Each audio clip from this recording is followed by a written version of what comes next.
Greetings everyone! This time, we'll be taking a look into the third and final campaign in For Honor. If you haven't seen my videos on the Knights and Vikings campaigns, then I recommend that you watch those first, as this campaign builds off of them. So, while the Knights campaign was a resounding meh, and the Vikings campaign was a look into the mind of an axe-wielding amoeba, what's the Samurai campaign like? The opening shows us the results of the previous campaign.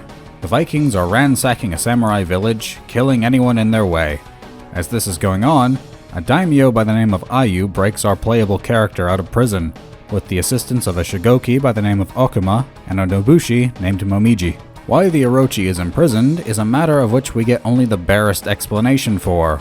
Apparently she likes to mouth off, but that's all we get. As Ayu, whose name sounds like every vowel was thrown together in compensation for the Vikings not knowing what a vowel is, frees the Orochi, she declares that they are leaving this settlement as the Vikings pillage it. The Orochi objects to this. They're burning the city. We're leaving.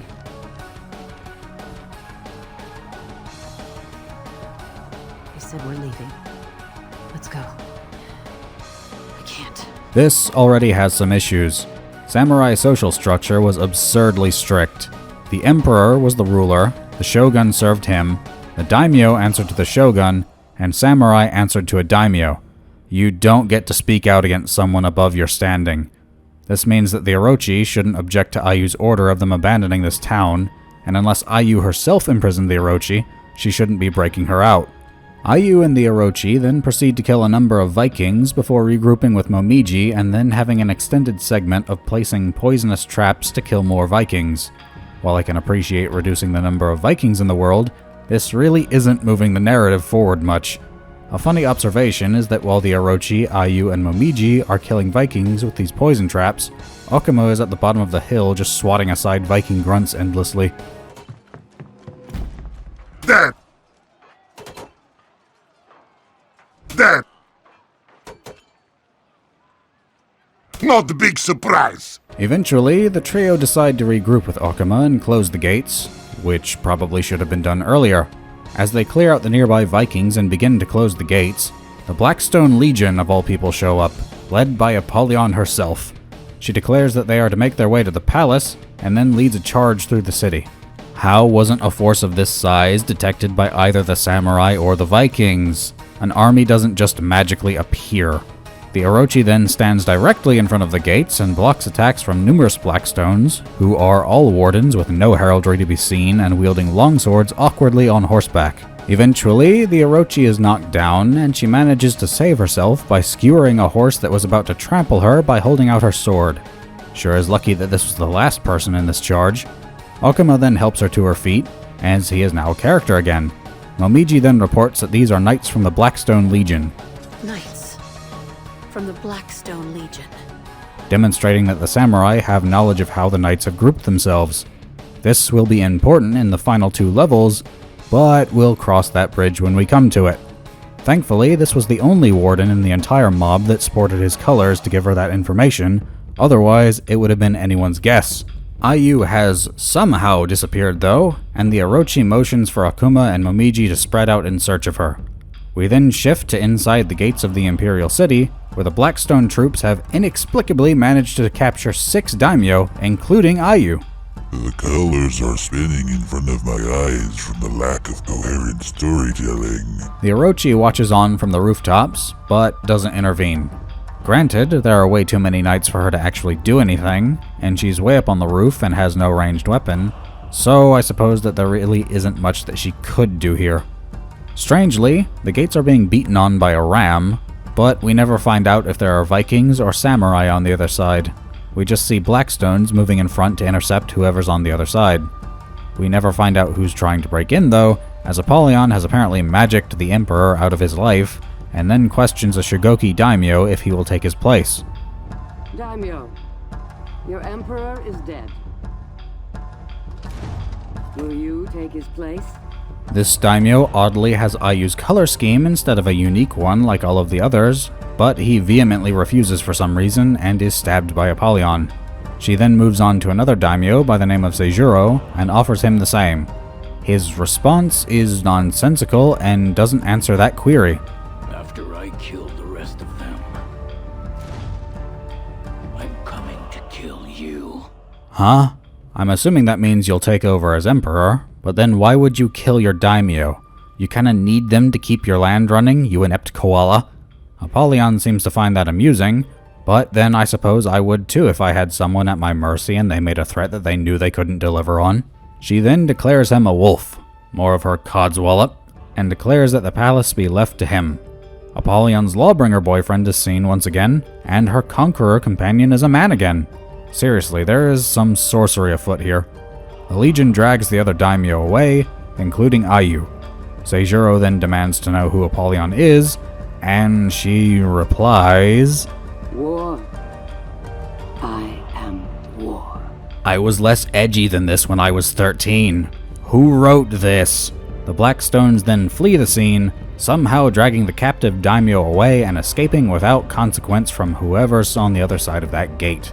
How they got in or out is unknown, as is why this opposing force doesn't just use the same method. Ugh. Interestingly, Ayu now has a differently shaped kabuto from that which she wore during the level, and it remains this way through the remainder of the campaign. In the second level, we now play as Ayu. This is also the only level in which we play as the Vanguard class. In the previous two campaigns, the Warden and the Raider were both the protagonist and were the Vanguard class of their faction. But in the Samurai campaign, the Orochi is the assassin class of their faction, and is an odd departure from the norm. Ayu is set loose in the swamp, along with the other daimyo that have been captured. Apollyon seems to believe that they'll all kill each other off for some reason. Why would they do this? They all served the Emperor. If Seijuro is supposed to be the new Emperor, then they'd just serve him in the same way. Ayu's narration then posits that the warring daimyo would create a civil war, but if she can kill the others, then she can prevent that and unite their soldiers under her command. Okay, I guess? Strangely, none of the other three daimyo she encounters in the swamp have any notion of joining forces. Ayu is also the only daimyo to not have any of her own troops with her, as all of the others have a fair number of warriors under their command out here somehow. It also never occurs to Ayu to attack the Lawbringer's horse as he and Apollyon ride slowly away, and inexplicably make their way out of the swamp, not to be assailed by any faction. Apollyon just threw your sword into the filthy swamp water, don't just let them walk away. As Ayu begins her quest, she states that every daimyo here was a war criminal. We get no information on this. Does that mean that you're a war criminal too, Ayu? Have you violated the Geneva Convention that hasn't happened in your world? That's right. Every daimyo who had passed her test was a war criminal. The first daimyo on Ayu's hit list is Ranja. Ayu has this to say about her. Anja was pious. Piety does not excuse villainy. Pardon? What did she do that was so villainous? Help. So she was pious, but we're given nothing on that. She and Ayu fight to the death on sight, so that plot thread goes all of nowhere.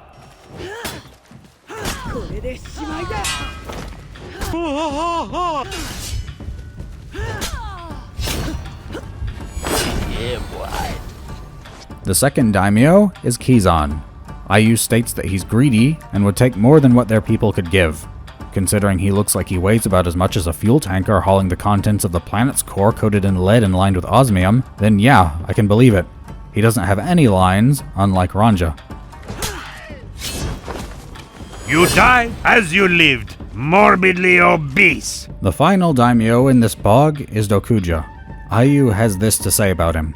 Dokuja was a coward. He had been given everything. He had never learned compassion. Well, that seems to be true, as he immediately sprints off and sicks his troops on Ayu. How such a pansy made it to daimyo is nonsensical, however. Why are you running? He even owns up to it. Feast your ears upon this. Better that than a corpse. After putting him down, stragglers from each of the other three daimyo confront her, and Kizans come from the docks with no means of arriving there. The teleportation gods show their hand once more. Instead of just rushing Ayu, a few confront her one at a time, and Ayu makes sure not to kill them. A nice touch, but if she were Apollyon, these guys would just die from the slightest touch. Just ask the Iron Legion. Thankfully, the samurai seem to have at least a small amount of sapience, unlike the Vikings, as they stand down when confronted with reason. Stone Legion has done this!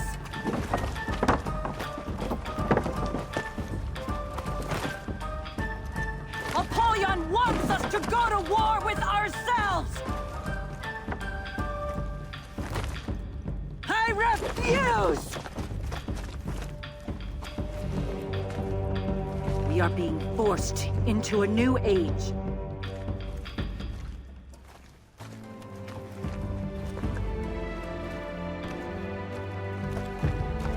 Okuma then appears from nowhere and reports that there are Vikings in the area. How did you get here? The last we saw of you was the Orochi motioning for you to spread out in the Imperial City. If in the small chance that you tailed the Blackstones here, why did it take you so long to regroup with Ayu? As level 3 begins, we're back to playing the Orochi, who has found Kizan's corpse, whose head has somehow reattached itself. Well. Do you know where Ayu is? Look, corpses are notoriously bad at sharing secrets. Their lips are sealed. The sound of a horn alerts the Orochi to head further into the swamp, where she regroups with Ayu, Okuma, and Momiji. Interestingly, Ayu now has some of her own grunts to support her. Where were they in the previous level? The 4 and the troops of the late 3 daimyo kill a large group of Warborn, and Ayu fills the Orochi in on what has transpired. The Orochi then says something rather strange. Guess the Emperor was wrong about you. Wrong about what? Please, for the love of pizza, someone explain something in this game. A horn in the distance announces that the Vikings are withdrawing, and Ayu commands the Orochi to secure the dock, claiming that she and the others will meet her there. Nani? And what will you be doing in the meantime? You all need to rush these Vikings and kill them before they can get away. The Orochi kills off a number of Warborn by the docks, and thankfully Okuma has the brains to accompany her. Unfortunately, the Raider, Stygander, Unga, and Bunga can be seen making their way out of the swamp in boats that have no one rowing them. The Raider laughs in the manner that I would expect someone born with only a single brain cell would, and shows no sign of remorse for those they left behind.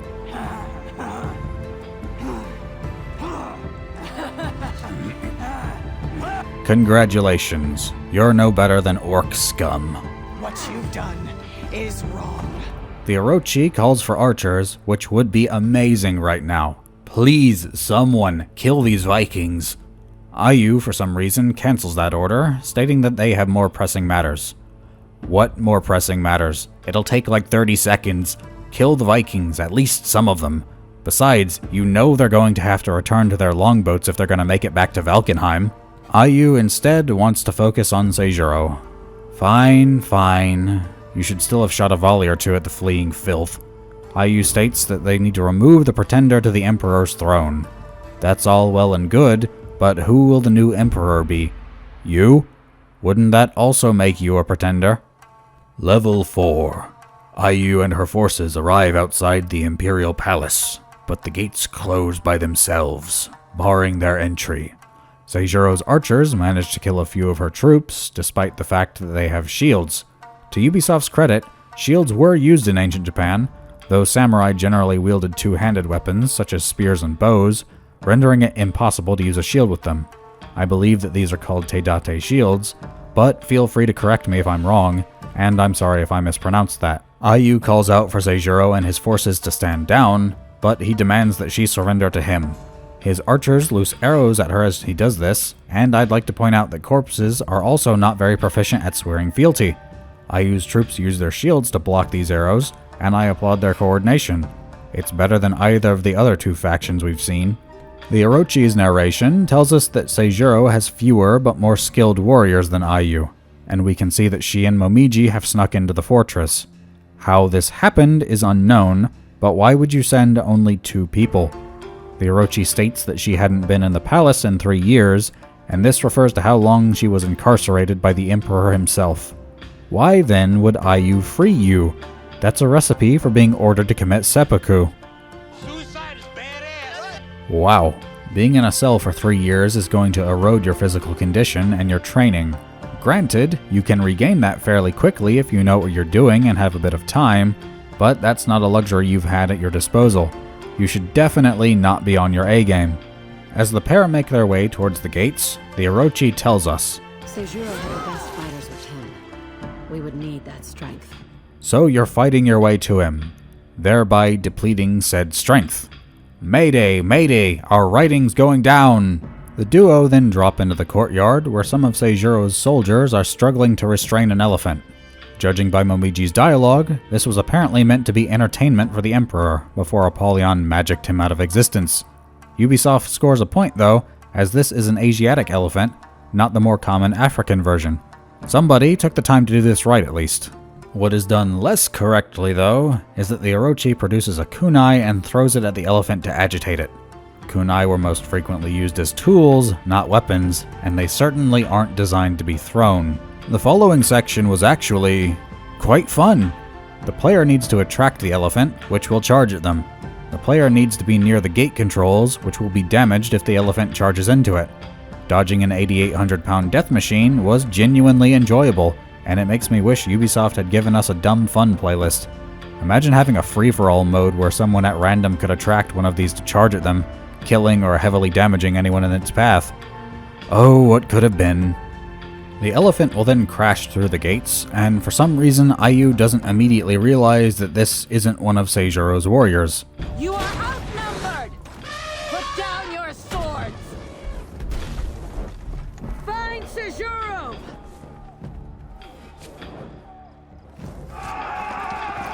Elephants don't use swords, Ayu. Imagine if they did though. I'd totally buy a game about letting me play as a samurai elephant. Ayu's forces then rush in, and the sequence of both forces clashing was actually fun. Believe me, I was surprised by that. Also, I'm generally not a fan of lime green, but Seijuro's troops make it look spiffy. Upon reaching Seijuro, the Orochi says, There had been so much killing. But we were not enemies. well, you're continuing to lower the strength that you supposedly need, and these people see you as their enemy. Seijuro then declares, Execute me! I will be remembered as the greatest warrior our people have ever seen. where did that come from? You haven't been fighting. What makes you the greatest warrior? Also, why can't we have Seijuro's Kabuto for our characters, Ubisoft? Seijuro then announces that his troops will only follow him, but the Orochi claims that he'll be forgotten because the Emperor's champion will defeat him. First, how does that mean that his troops will follow you? Second, if you're the Emperor's champion, why did he lock you in prison for 3 years?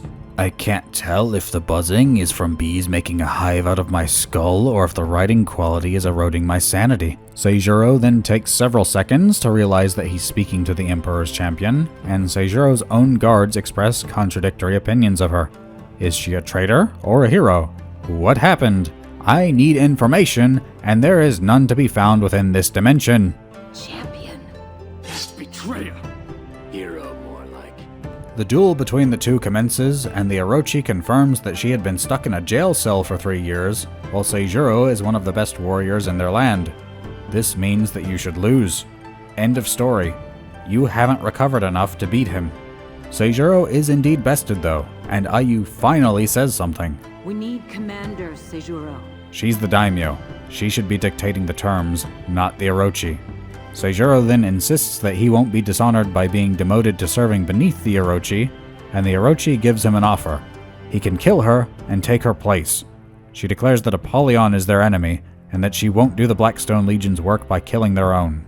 At least someone here has a brain, or at least some of one. You've gone mad. Apollyon did this to us. Not Seijuro. I will not fight the Legion's war for them. But it seems that this is enough to move Seijuro, and he relents, bowing before the Orochi, and his troops follow suit. The Orochi then proclaims that she's going to Ashfeld. Wouldn't that be Ayu's call, not yours? Ugh. The Orochi and Momiji arrive in Ashfeld in level 5, and we see that the knights have been killing each other. Again, these are bland gray corpses, so we can't tell which legion these bodies belong to. Nothing of note happens for the first half of this level, just killing Blackstone troops. The last section of this level is where things get interesting though. The Orochi and Momiji spy on none other than the Warden, who is taking in soldiers renouncing the Blackstone Legion and joining the Iron Legion. He's also accompanied by Stone, Cross, and Mercy. I can understand Stone following the Warden, as they were shown to be friends, but the other two make no sense.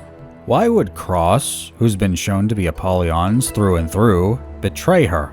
Or Mercy, who has no personality to speak of?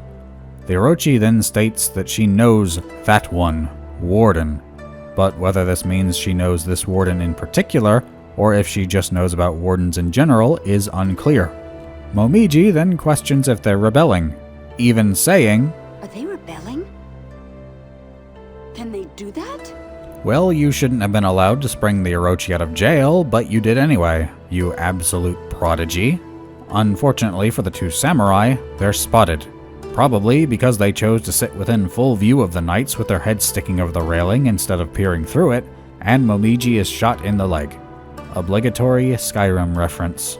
I used to be an adventurer like you, and I took an arrow in the knee. This time we can actually see the archers. There are two of them. We can also see teleportation at work, because if Momiji takes too long to hobble away, more Iron Legion troops will continually spawn to attack you.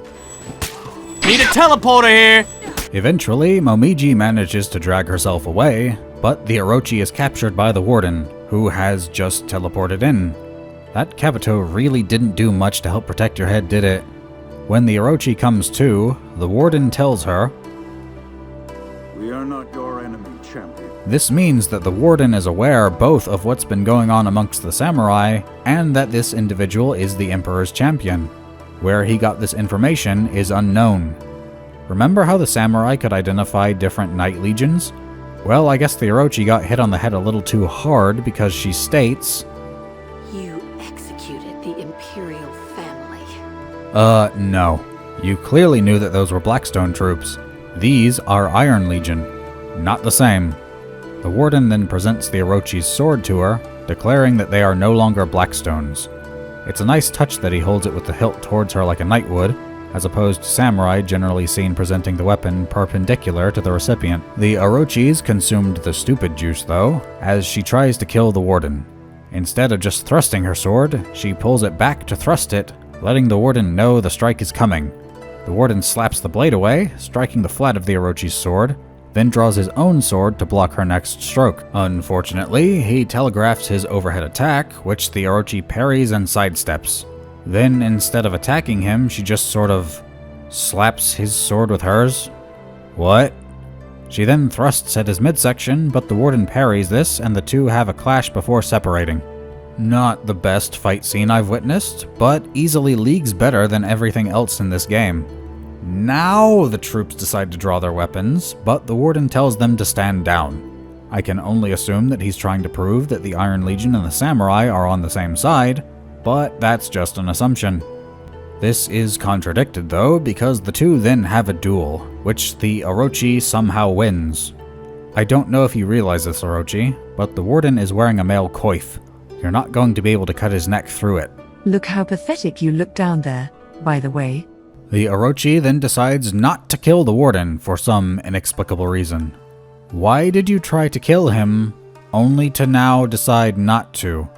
Please make the voices in my head stop.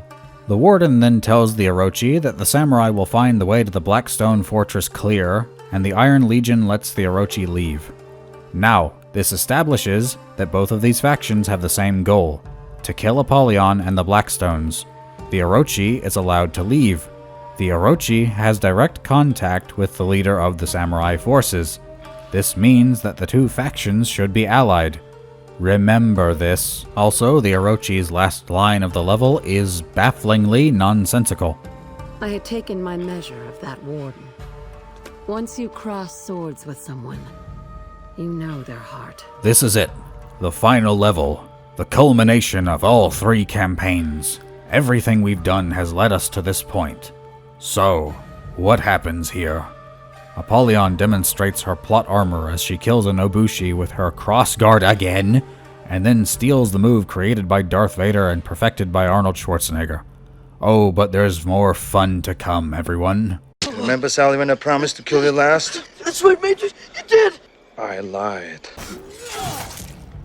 We see samurai troops fighting Iron Legion soldiers inside the fortress. Why? You both want the same thing. the Orochi would have told Ayu what happened with the Warden, and he had just had the path cleared. You're team killing, you monolithically devolved dendrites. We don't even see any blackstones in this shot. Cross then orders a flaming boulder, yes it's that stupid, be launched at Apollyon's stronghold. Apollyon then casually walks away from this projectile, then orders her troops to deal with the samurai while she takes on the Iron Legion. This would normally be suicidal, but she's shown time and time again that she can't die somehow. Yes, take the entire Iron Legion by yourself. The Orochi kills numerous Blackstone troops alongside Ayu, Akuma, and a somehow healed Momiji.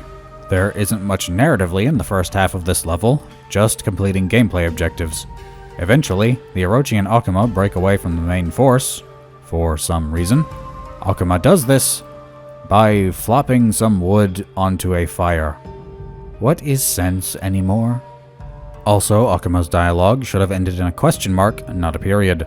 The pair make their way higher into the fort, only to be stopped when Apollyon's lawbringer boyfriend shuts a portcullis on them and runs away like a child who's picked a fight with a kid 10 years their senior. Akuma then struggles to lift the portcullis while the Orochi fights off waves of enemies. I guess Akuma's been skipping leg day. Eventually he does manage to lift it, and the Orochi then rolls under it. Akuma doesn't accompany her, merely dropping it again, sealing her inside. Thanks, buddy!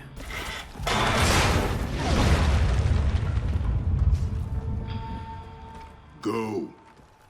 You've got this. We then get to kill the lawbringer boyfriend, who was apparently just waiting in this burning tower for some reason. This is what you get for being a homewrecker. We then get to kill a random peacekeeper 1 floor up, who was also just chilling in this structurally unsound tower. 1 floor up from that awaits a random conqueror, and I'm beginning to wonder if these are all just pyromaniacs entranced by the flames. The Conqueror's life force is apparently what barred the way to Apollyon though, as the door ahead spontaneously explodes upon his death, clearing the Orochi's path. In this cutscene, we see Apollyon once again demonstrating her astronomical levels of plot armor and terrible choreography. She and the Orochi have a brief exchange of dialogue, and for once a line actually makes me laugh. Just a little though. Finally, the Dawn Empire have arrived. Yield. Face justice. I'll pass. Now a fight breaks out, and Apollyon has the nerve to say she's unimpressed by the Orochi while she herself has backup from a warden and a peacekeeper. I am not impressed, champion. The same peacekeeper from the cutscene with the Conqueror and the Lawbringer. The Conqueror never shows up though, either as a man or a woman, so I can only wonder what happened to that one. After her health has been depleted by about a third, she knocks the Orochi aside with a pommel bash, but thankfully the Orochi is a main character and thus not killed by this. The roof begins to fall down around them, and while the two flee in different directions, they end up in the same place. What is the floor plan here? Also, as Apollyon confronts the Orochi on the stairs, the portcullis closes behind her and I have to question how and why. The two then battle on the stairs, and contrary to what Obi-Wan would have you believe, the high ground is not what you want in a melee battle. The person on the lower ground can attack your legs before you can strike them. The legs are already difficult to defend, and attacking them generally exposes you far too much to be worth the risk. This is why cavalry used leg armor much more often than foot soldiers. It's over, Anakin! I have the high ground! The magic portcullis then opens by itself though, and the pair fight through it. Both of them decide to have a breather, however, as they both then walk to the remains of a walkway. Apollyon spouts some baloney along the way, but I tuned it out. I don't need edgy middle school philosophy that George R.R. Martin would write. Death waits for us all. A warrior is someone who does not let that stop them from doing what must be done. Come, warrior. Here is where the two fight for keeps, and eventually the Orochi comes out victorious. I'm going to let this final cutscene play out normally before I break it down, because oh boy, there's a lot to unpack. It's over. We will have peace.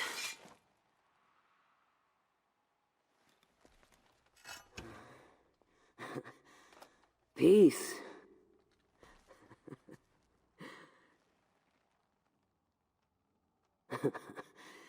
So, What happens now?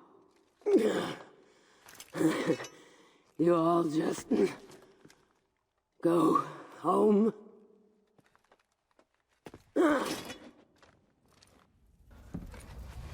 You came into my home. And you brought your armies. What did you think would happen? Peace?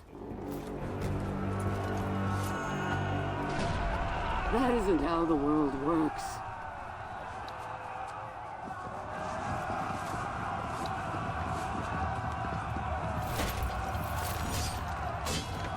Don't speak to me of your virtues.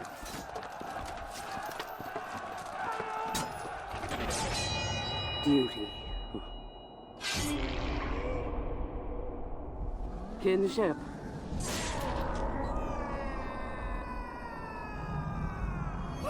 Honor.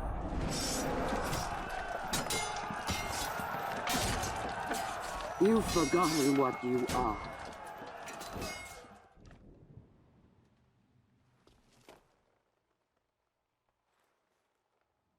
You want war. Only war. All I want is for you to admit what you are. All of you. My wolves.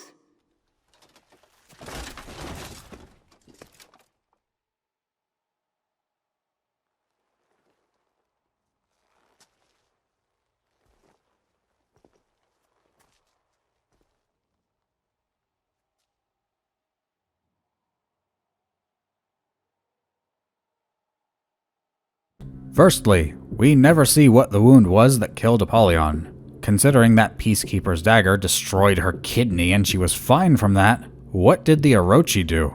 I need to see that. Apparently, the Iron Legion and Samurai are rabid dogs who just want blood, even though they should be on the same side. Even if they did want to kill each other, they have a common enemy.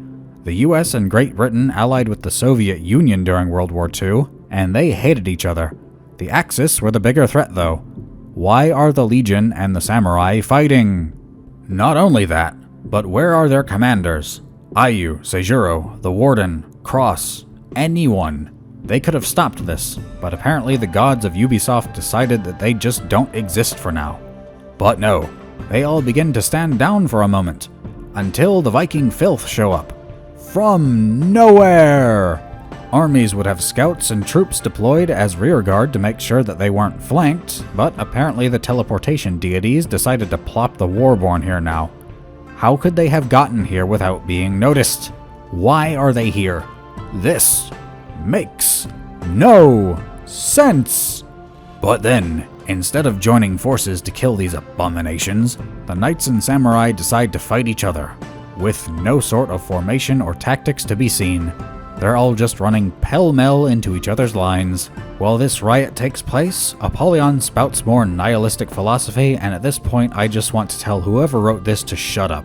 Just shut your mouth. Most people aren't slavering murder machines.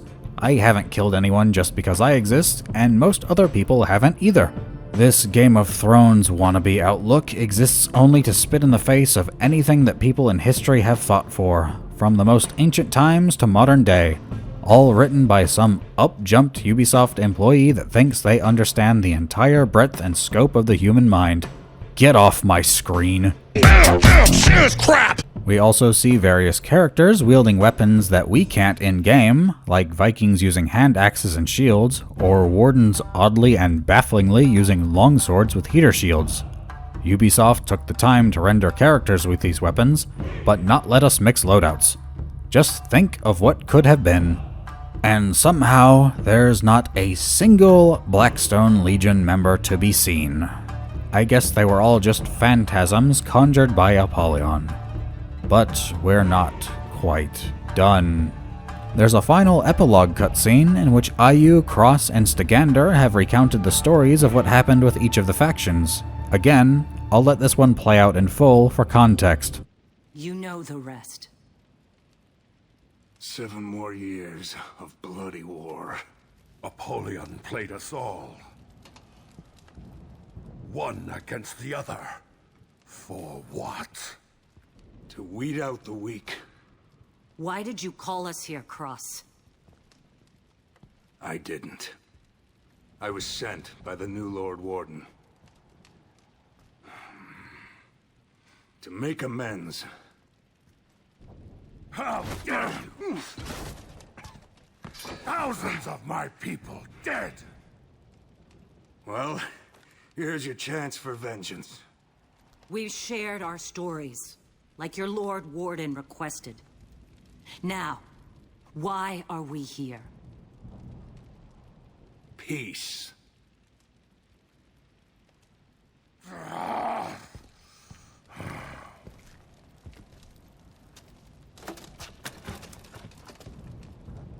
Peace.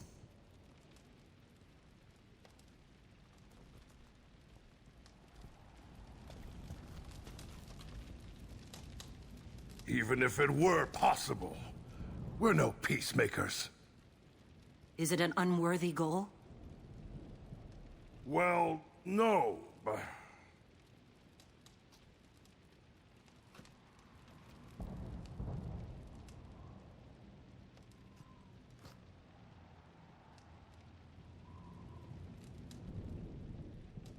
Is this how it starts?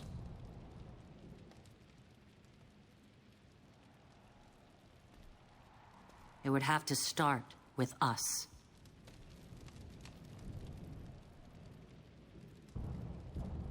We will die in this attempt. You know that.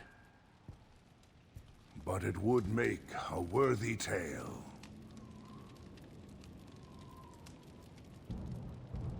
This weirdly looks like it takes place in the fortress that Stone was defending in the second level of the Knights campaign. How and why the Jarl of the Vikings and the most prominent daimyo of the samurai agreed to meet Cross here is unknowable. Someone of lesser importance should have come, like Momiji or Bunga. Also, your people are easily the most warmongering of the 3 factions to Gander. Your people thrive off of raiding. You have no privilege to be angered by the thought of your people dying whilst they plunder and murder everyone else. Cross also states that they'll all die attempting to make peace, and the other 2 seem to agree with him. How? Who's going to kill you and why? Give me details. Well, that's it. The 3rd and final campaign of For Honor. Aside from that vomit-inducing conclusion, the Samurai campaign was the most well-structured of the 3. In terms of objectivity, I'd give this a 4. It isn't great, but it has fewer issues than the other 2, though it still falls short of average.